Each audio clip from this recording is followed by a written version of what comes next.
Friends, it is a privilege and pleasure for me to extend to you all a very warm and cordial welcome to this 6th annual general meeting of your company.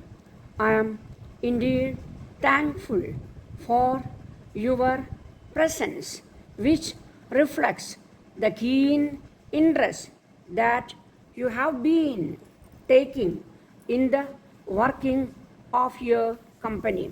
The annual report, together with the audited statement of accounts and the director's report, which have been in your hands for some time now, therefore pertains to the working of 17 months period ended 31st August 1983.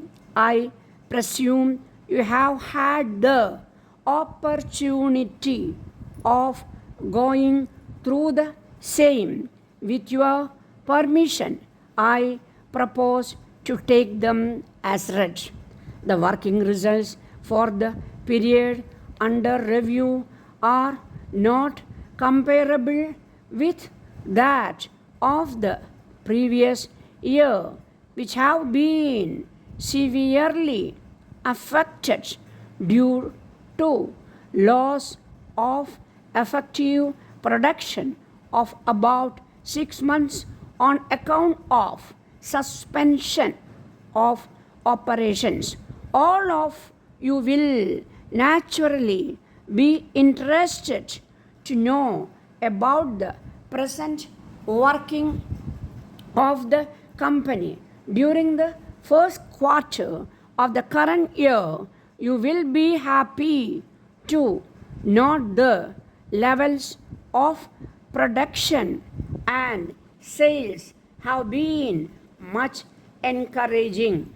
In view of uncertainties involved, I would not like to make any forecast of the working results for the current year.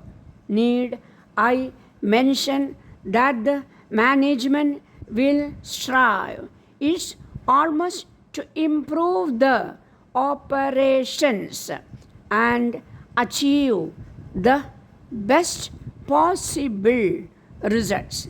For financing the capital expenditure as mentioned in the director's report, the company proposes, subject to the approval of the members and other concerned authorities, to make a rights issue of secured non-convertible debentures of 6 crores of rupees.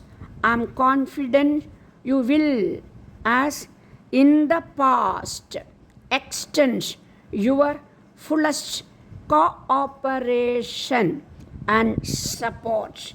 May I, at this stage, with your permission, now deal in brief with some of the aspects of the environment in which we are to operate.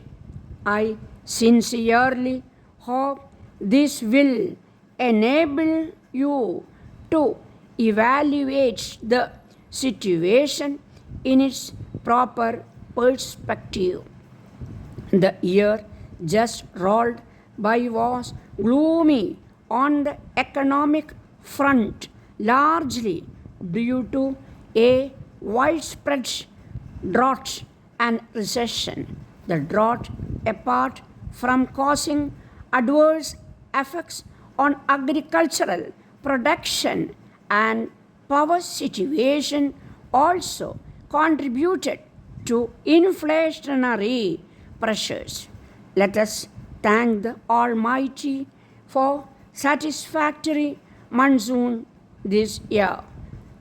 As a result, our country is poised for a bumper crop of food and cotton is also expected to reach a new high.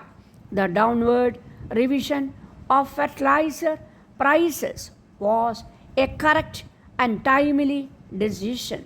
Thus, the overall outlook of the current year appears bright.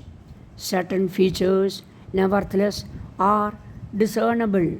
Recession continues to haunt industry, infrastructural deficiencies in areas of call both as to quality and quantity, movement of freight by road and rail and power continue to hamper the industrial growth.